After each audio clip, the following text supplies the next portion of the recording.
కళ్యాణ వైభోగం పూర్తి ఎపిసోడ్ అని జీ5 లో ఉచితంగా చూడండి. యాప్ ని ఇప్పుడే డౌన్లోడ్ చేయండి. ఈ వయసులో నేను ఎవరి కోసం బతకాలి?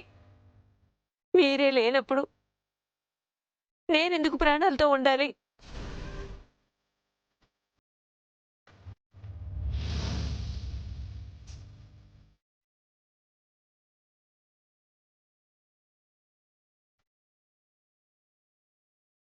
జేజీ, అన్నయ్య ఎక్కడికి వెళ్ళడు. అన్నయ్య ఇంటి వారసుడు.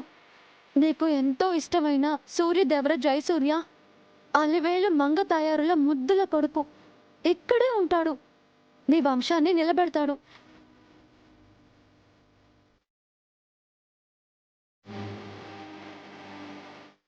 నేను కూడా ఎక్కడికి వెళ్తున్నాను జేజీ? నా మెట్టినింటికే కదా. ఆడపిల్లగా పుట్టాక అత్తారింటికి వెళ్ళాలి కదా జేజీ. నేను అక్కడికి వెళ్తున్నాను, శశి ఇక్కడికి వస్తుంది, అంతే కదా.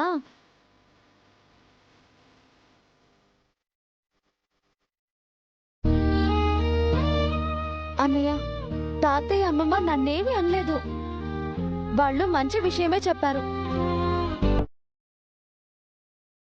శశి పుట్టినింటి నుంచి మెట్టినింటికి రావాలి. పెళ్లికి ముందు పుట్టింట్లో తనకి జరగాల్సినవన్నీ జరగాలి. నాకెలాగో ఏమీ జరగలేదు కదన్నయ్య. అందుకే శశికైనా జరిపించాలి అనుకుంటున్నాను. అందుకే అన్నయ్య మా ఇంటికి వెళ్తున్నాము.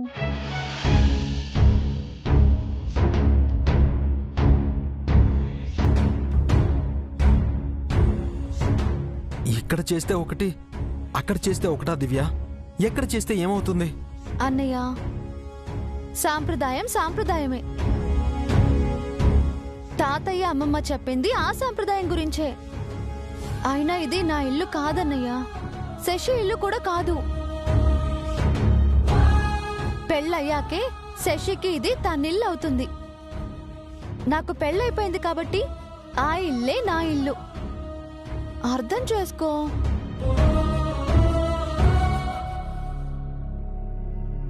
ఆ అమ్మాయి గారు చెప్పింది సబబే బాబు. శశి మేడం ఆ ఇంటి నుంచి ఇంటికి రావటమే మంచిది. అవునరా, అదే పద్ధతిగా ఉంటుంది. అందుకే నేను ఒప్పుకున్నాను. ఇప్పుడు మీ చెల్లెలు ఏం చెప్పినా కాదనే స్థితిలో నేను లేను బావా. వదినిష్టమే నా ఇష్టం.